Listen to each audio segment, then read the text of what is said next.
Hi, Rachelle. Hey, how are you?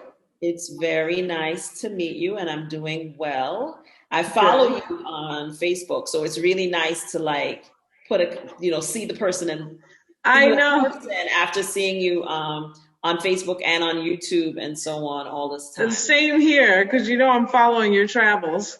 Oh, yeah. So it's really nice to finally meet you in person. So, can you tell us, first of all, before you start telling us about yourself, thank you for agreeing to do this Oh conversation yeah, absolutely. with Black women who coach.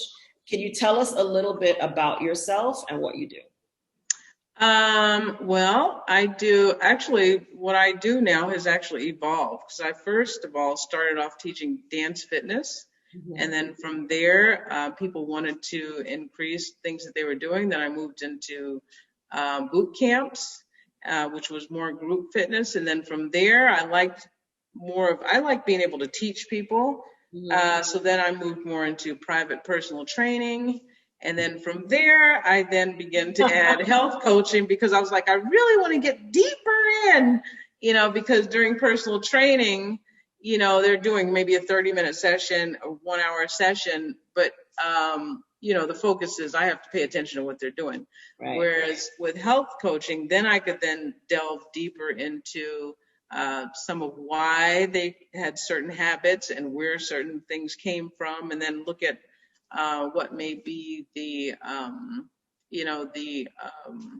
what was like the trigger Right. that caused people to do certain things, which then impacted why they weren't either getting their workouts in or why they weren't eating well or what was contributing to belly fat and stuff like that. So, and then being able to teach people new ways of doing things and kind of turning their life around that way. So that has been where I am now, and more so maintaining fitness by doing classes and things online, but also really just health coaching and teaching people about how to maintain that health, maintain the motivation, because that is really huge now in being able to maintain your motivation. Well, that is the challenge I think that a lot of us face. As I shared with you, I used to be a very consistent in terms of my physical fitness, and then kind of Hmm. fell off after COVID, and now trying to get back into it. So I Right. feel very inspired by seeing you on Facebook. That's good. And I feel like a lot of what you do is very accessible, so it doesn't feel like it's super hard to do. Like you did one Hmm. on the beach where you were showing a workout you could do on the beach, and I was like, I can do that. Right. Right? That's It's not that good. it was easy per se, but it was not like so hard that I was like, oh my goodness, I would need to get up to this level in order to be able to do that. So Right. what you do is very accessible. What would you say inspired you to be a coach? I would probably have to look back to even when my grandmother, when I would be with her when I was younger, she was very much into natural eating and doing, getting her doing Tai Chi and getting massages all the time, really taking care of her body. And kind of that inspired me, kind of ingrained in me that, listen, you have to do these things if you want to maintain your health, because she had multiple sclerosis. Mhm. And then she like nursed herself back to health by eating well, doing exercise and stuff like that. And then from there, I was always just pretty much athletic. My mom put me in gymnastics and ballet and things like that. And then as I, grew older and had kids, it's just then became a natural desire to look up, well, why does this do this? Or, what can I use that's natural instead of using medicines? And then it just kind of, grew from there, evolved into where I am today in terms of wanting to teach other people, because a lot of people truly don't know what things they can do that may be inexpensive and Yeah. very healthy for them. A lot of people are not also aware that they can do their own research and, figure some of these things out on their own. So that is like encouraging to me when I see people take that and realize that, hey, I can do this, I can do this, I can get this done, I can Well, take I care of love what you myself. said about your grandmother because my mother passed away last year, but my mother was very much into naturopathic medicine Hmm. and healthy eating and healthy living. Right. Was always like trying a new recipe of something that was plant based from on my Hmm. dad. My dad was the guinea pig on a lot of things.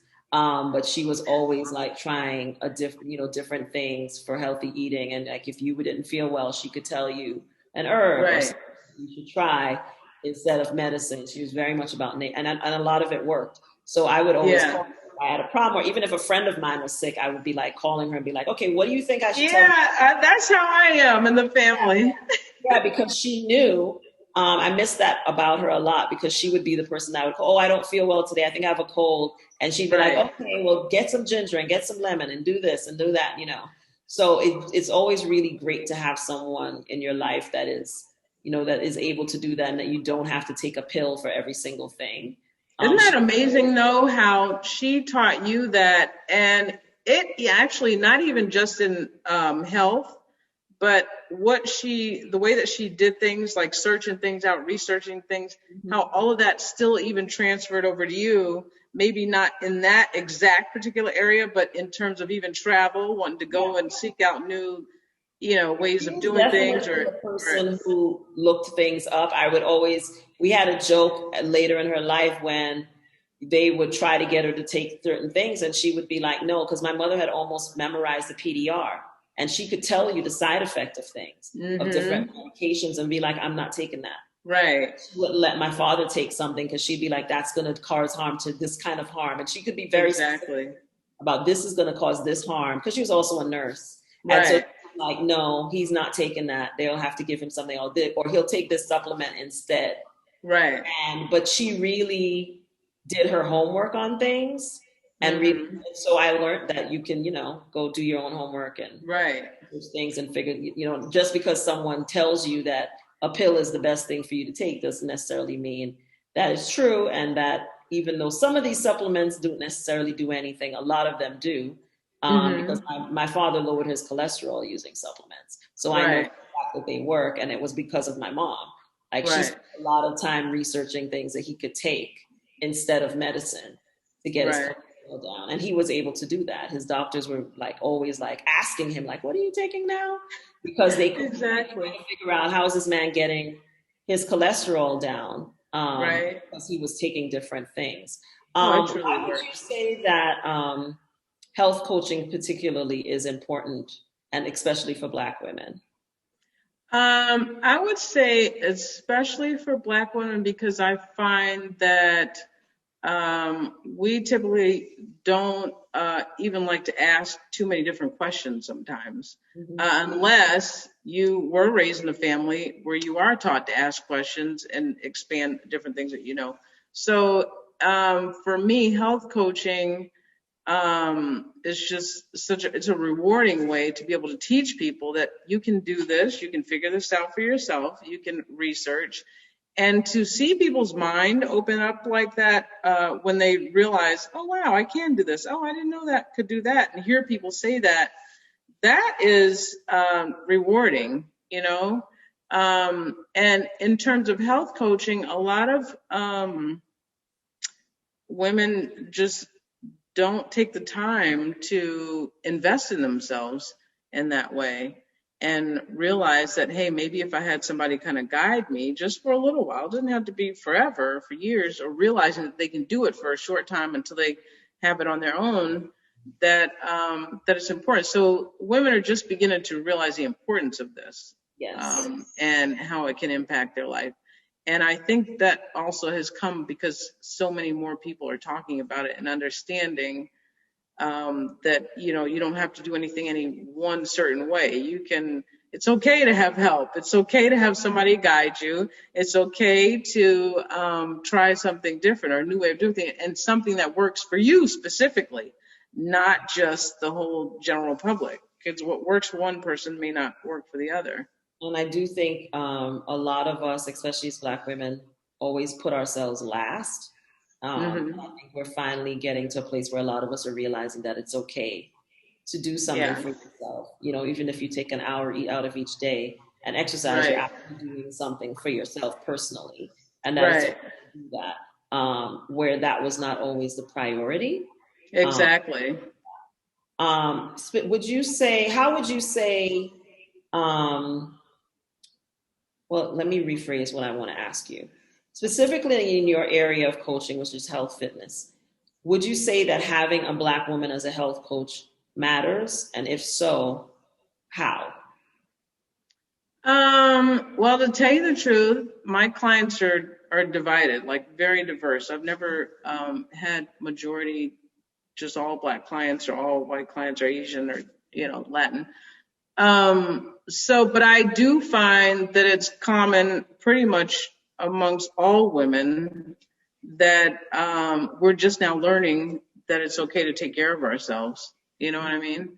Yeah. Um, I do see that there is a difference in the way that we as Black women look at using a coach and not really sometimes taking full advantage of the knowledge that the coach might have. So, um, and that's beginning to change too, which is what I like to see. Is Black women are becoming more comfortable with the fact that they can take control of their own health and they can do these things for themselves. And like you said before, it's okay to put yourself first, because otherwise you're not going to be able to help anybody else. Right. So I do enjoy seeing that more and more now.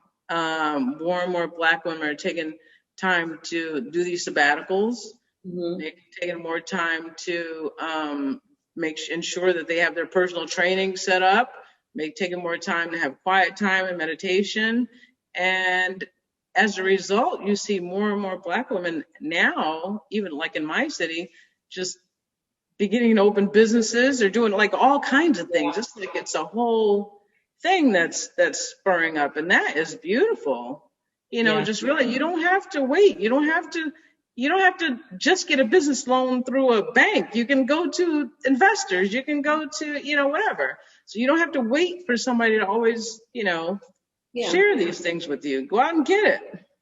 Yeah, I feel like in a lot of ways we're going through a renaissance where Black women are concerned. I just want, to see more of us realize that the people that we see doing these things are not magical. Like you and I are not magical. We are just right. people. That gives me goosebumps. Yeah, we're not. We're just deciding to do things in a certain way, but anyone can do, what I'm doing, what you're doing. Right.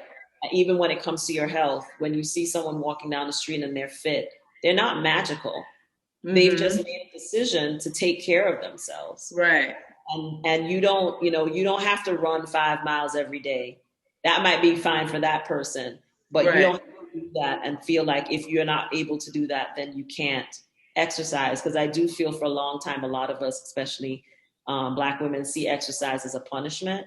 And I think it's not a punishment. It's actually something you're doing for yourself because you love yourself. Right? Yeah, and it feels good, and it can feel good, or choose something that feels good to you to do. Right. You may not be like the runner. I'm not a runner. Neither am I. But you may like to go kayaking. You may, like to go roller skating. Right. And I don't like to do that. And I see more and more women becoming more comfortable in their own skin too. You're not trying to, at this age, like I'm 52 now, so it transitions from, I'm not trying to get a beach body, but I want to look good, feel good for myself, and be able to operate, 10, 20 years down the line. Not, I'm trying to lose this 10 pounds so I could have this teeny weeny waist or these size hips. And I even see that changing with the younger generation too. They're not trying to aspire to, a lot of them are look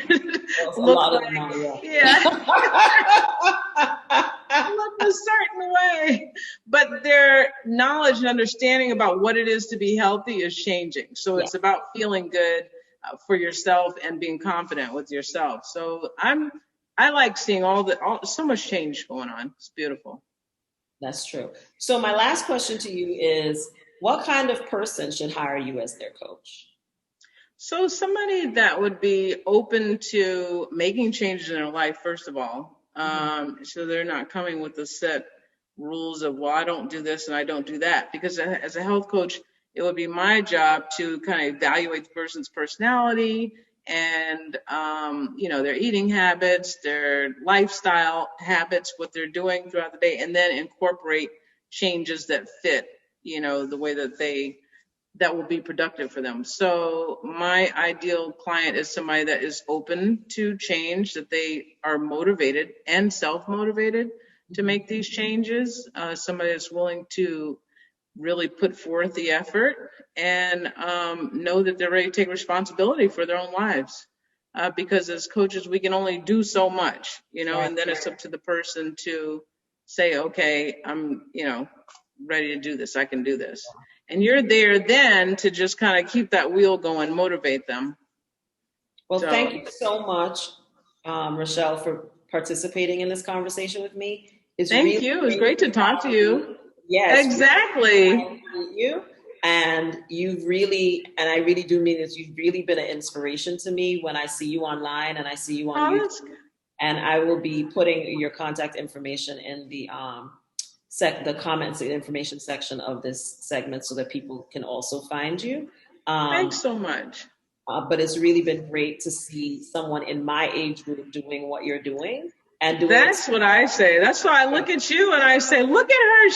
I mean, you were a big inspiration for me saying, okay, well, I'm going to Mexico too. Because you're the first person I responded to when you had put it out there that you were moving. And then when you even responded back, that was all the more inspiring for me.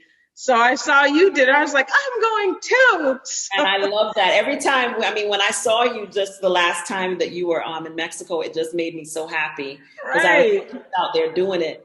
You're doing it, and that's what it is. I mean, that's what life is about, right?